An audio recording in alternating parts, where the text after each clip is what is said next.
Hosted by you/foreverplane70101. My, 17M, parents were young when they got married. My mother, 38F, is a stay-at-home mom and works part-time, while my dad, 40M, is a software developer. I am the oldest of 4 siblings. I have been treated like the black sheep of the family for as long as I can remember. Birthdays never meant anything, just a cupcake from my mom and no presents. I wasn't allowed to have friends over. Christmas was never something I looked forward to. At most, I would get some socks while I watched my dad, aunts, uncles, and grandparents give my siblings gifts, new bikes, the latest fashionable clothes, phones, game consoles, games, you name it, they got it. The same went for their birthdays, big parties where their friends and family would show up and shower them with gifts. I was never allowed on family trips or vacations. I was left behind to stay with my grandparents, who were strict about everything I did. Sometimes, they would even call someone else to pick me up when I was supposed to stay with them. My mom got a part-time job when I was 13, and sometimes she would ask if we could just spend the day together while my dad and siblings were out, even if it was just to get ice cream. When I was home, I mostly stayed in my room and studied. It didn't matter how well I did in school or sports, my dad showed no interest.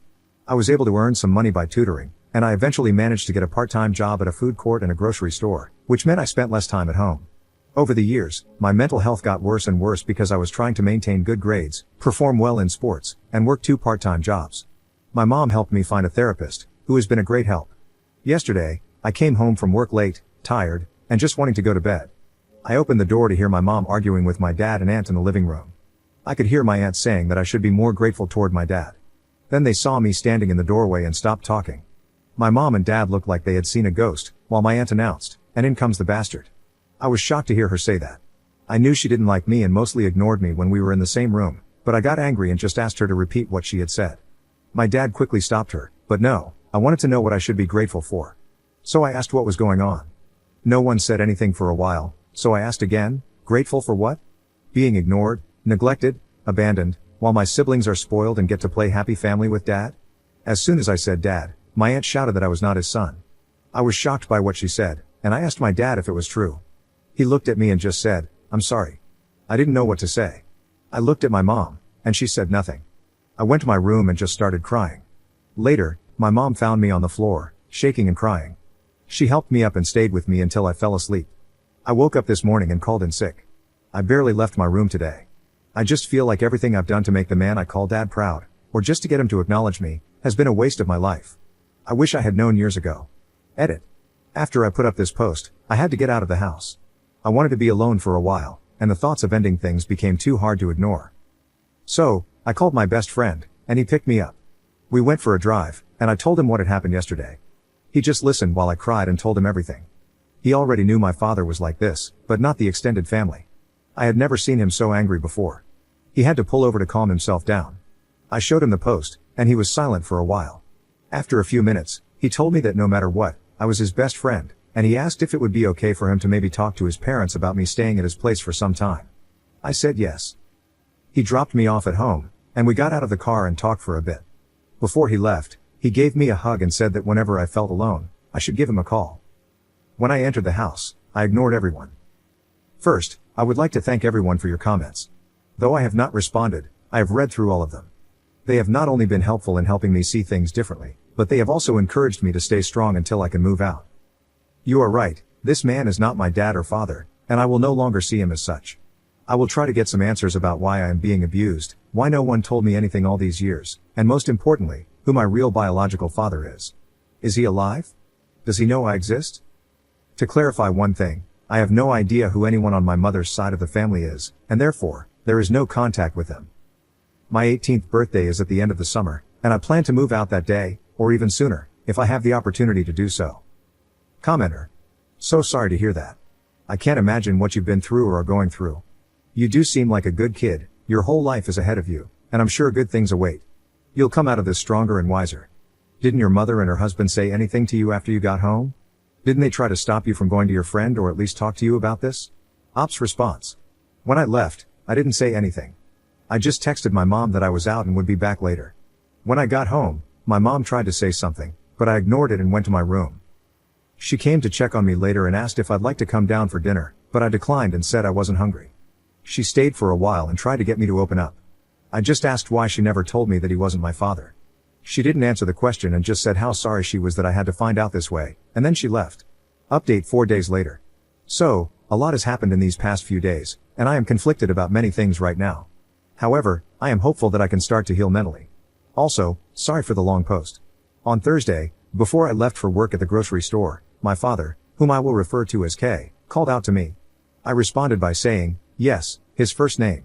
He looked confused because I have always called him Dad before. After a bit of silence, I bluntly asked, what? He didn't respond and just told me it was nothing, so I went to catch the bus. When I got home late in the evening, my mom wanted to know why I called K by his first name. I told her that he never treated me as anything close to a son, so why should I call him Dad anymore? She had no answer, but she told me he was hurt by it. I wanted to scream when she said that. Yesterday, I had an appointment with my therapist, and I cannot put into words how much she has helped me over the years. Later, my best friend called to let me know that I could stay with them if I wanted. This morning, when I woke up, my mom was already awake and making breakfast. I asked her if we could talk alone today, as it was important. She agreed to talk after breakfast because Kay had to leave for work shortly after. After Kay left, she told my siblings not to enter the kitchen for a while. I am paraphrasing a bit because it was a long conversation. We sat down, and I found it hard to get the words out at first. But I told my mom that I couldn't get over the way I've been treated and neglected by Kay and his side of the family for all these years, and I needed to know why she allowed it.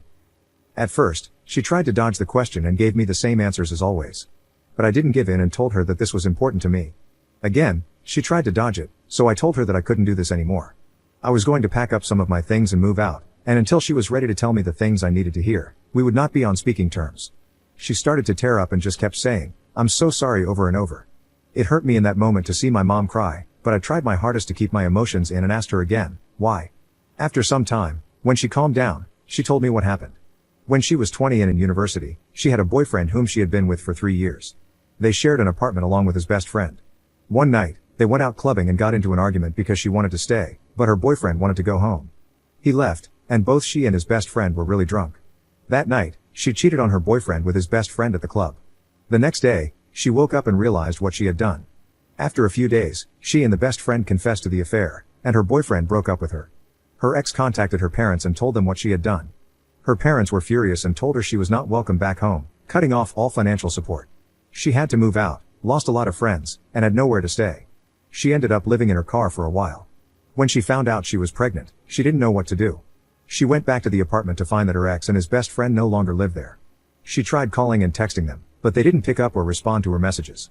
She eventually got a job at a cafe, where she met Kay. He was a regular customer, and they got to know each other.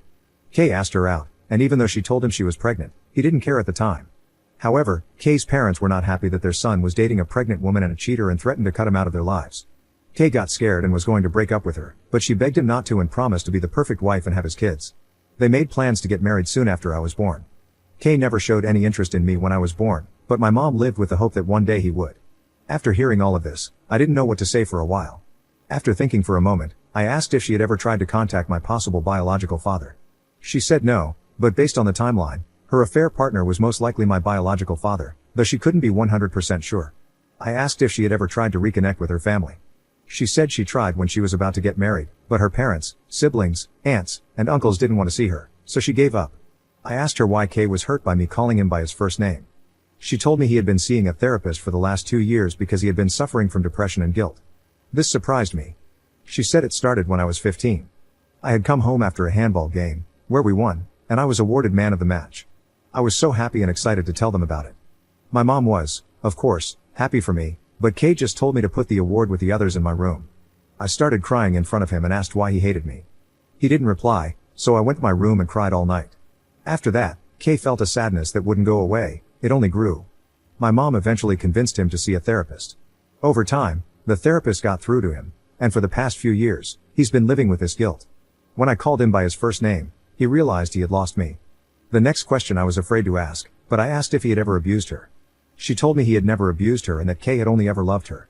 The only time he ever questioned her was when she was pregnant with my younger brother, and he asked for a paternity test, which she understood.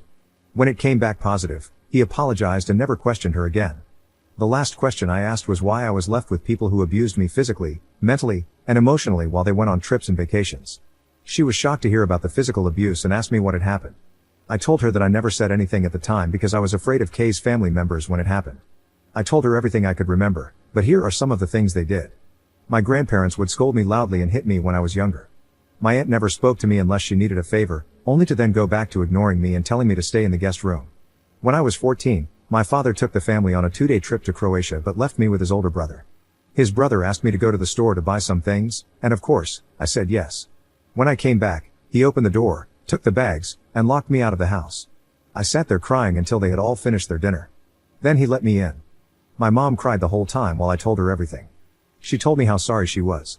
She knew they didn't like me, but this was pure hate. After the conversation, she asked if I was going to move out and where. I told her I was planning on it but wouldn't tell her where because I didn't want Kay to know where I would be staying. She started crying again, and it hurt to see her cry. The conversation was long and lasted several hours, but these are just the main points. After that, I went to my room to clear my head and think. About an hour later, someone knocked on my door, and I told them to come in. It was Kay. He asked if he could enter, and I said yes. It was the first time I could remember him ever entering my bedroom. He looked around for a bit, stopping at the shelf where I keep all of my awards and trophies from school and sports. He looked both surprised and sad when he saw the medals from when I did track and field and played football. He stopped when he saw the small man of the match award and picked it up. He held it for a while and started to tear up. Then, he put it back and sat down on the bed. Neither of us said anything for a while. I asked if Mom had told him what we talked about. He was still tearing up and slightly nodded his head. I asked him if he was aware of how I see him. He nodded again and whispered, yes. I asked, so you know the extent of what your parents and siblings put me through? He looked me in the eyes and asked if it was true. I said yes, and he just started crying. After a while, he stood up and hugged me. This was both the first time he had ever hugged me and the first time I'd ever seen him cry in front of me. I just hugged him back and started to cry too. He didn't want to let go and said how sorry he was, for the pain he caused me, for the years of neglect, for treating me like an outsider. He begged me not to move out. When he finally let go, he asked for a chance. I told him that maybe, with time, I could forgive him and Mom, but they had to earn it. However, I would not forgive his family for the things they had done. Also, for now, he was still Kay. He was hurt by this but accepted it. For now, I am not moving out. But if things go back to the way they were, I will not hesitate to leave, and he knows it. We are going to see a family therapist together. In the future, I will try to reach out to my biological father. However, I'm still unsure about my maternal side of the family. I'm on the fence about them. Thank you for reading. Edit. I called my friend and told him what happened. The door will always be open at his place. We have known each other since we started school, and we both play for the same team. I know his parents well, and they are lovely people. I know many of you want me to move out as soon as possible, but I told them I would like to give them this one chance, and that is what I will do for the moment.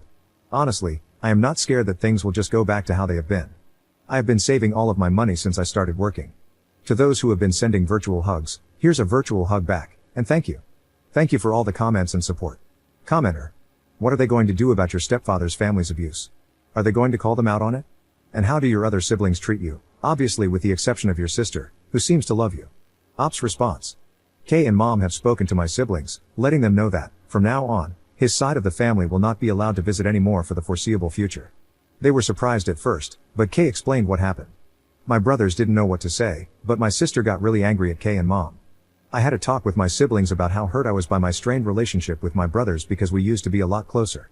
It's like they started seeing me as a roommate rather than a brother some time ago. My sister has always wanted to spend time together and gets really upset if she misses my games. I let them know that I didn't care if they saw his family outside the house. However, my brothers told me they would rather try to fix our relationship. Second update 1 week later. Firstly, I would like to thank all of you who have messaged me on the last post and privately. I want you to know that I am safe and staying at my friend's house. They are willing to let me stay with them long term. These messages have not only opened my eyes but also helped me see my mom and Kay for the people they truly are. Neither of them loves me or cares about me. I have had people sharing their stories of childhood abuse and neglect and how they managed to get out. Every time I have tried to talk to my mom and Kay about the abuse, or asked my mom how she could happily leave me behind and do nothing about it, they have tried to avoid the questions, love bomb me, and say that things will change. What really got to me was a message I received this morning asking how my mom never noticed any bruises when they picked me up after trips and vacations. That sealed the deal for me. There is no way someone who is supposedly supposed to care for you wouldn't notice. This morning, I got ready to leave and packed up my things. It wasn't much that I was taking with me. When I was ready, I called my friend and asked him to pick me up when he could and to call me when he was outside. When my friend called me, I moved my things out. I let my mom and Kay know that I would be moving out. They did not take it well and started begging me to stay. I told them that I couldn't stay because it was clear to me that they didn't care about me. Kay got defensive and tried to say that this was my home and I should not leave. I asked him why. After 2 years of therapy, He has remained the same. How come, even though I tried my best, I was still treated like an outsider? He didn't say anything. I asked my mom why she let this go on for years without doing anything to stop it. Again, she didn't say anything. My brothers weren't home, so I went to say goodbye to my sister. It was really hard because she is the only one who has ever treated me with genuine kindness and love. I talked with her a bit, and when I told her that I was leaving, she looked so sad. It was harder than I thought to say goodbye to her. When I got to his car, I just broke down. We drove around for a bit before we got to his place. His dad helped me get settled in the guest room. My friend told his parents about the posts. They asked me to tell them everything, and I did. His parents talked in private for a bit and then let me know that they would rather have me stay with them long term than go back. Again, thank you for everything. Third update 1.5 months later. Just want to give an update on how I'm doing ever since I left. My best friend and his family have been nothing but wonderful. They have taken me in as their own and shown me nothing but love, kindness, and understanding. I appreciate everything they have done to make me feel safe and loved. I have met with my mom and siblings on a few occasions, but never at my old home or at my friend's house. I have made it clear that I will never step foot inside there again, and it took my mom some time to realize that. She stopped asking me to come back after I ignored her for a few weeks. I have switched therapists because I felt like I needed a fresh start in dealing with all of this. And yes, therapists are mandatory reporters in my country. I learned that after my first appointment, when the therapist contacted the police and reported my old one. K and some of his extended family have tried to reach out via texts. Some have offered their apologies, while others just sent insults. It's not hard to figure out why. Those have been blocked.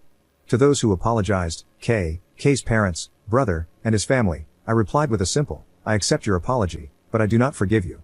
That may never happen, and it will be on my terms. For the foreseeable future, do not contact me again. What happens next, I do not know. I am just going to focus on school, my mental health, and getting a driver's license. Thank you for everything. I truly appreciate every one of you, and big hugs to you all. Commenter. Bro, let's be honest, you need to keep your distance from your mom. I mean, she knew what they did to you and never tried to stop it. She's a selfish woman who chose her life over her son. Ops response. The only reason I am in contact with my mom is that I can't meet my siblings without her. When I turn 18, I will become financially independent, and I can block her from interfering with my accounts. She has never done that in the past, but I don't want to take any chances. Commenter. I'm surprised that K's brother and his parents apologized. Ops response. I made a police report the day after I moved, and my new therapist also reported them. So, I think it's just an attempt to save face.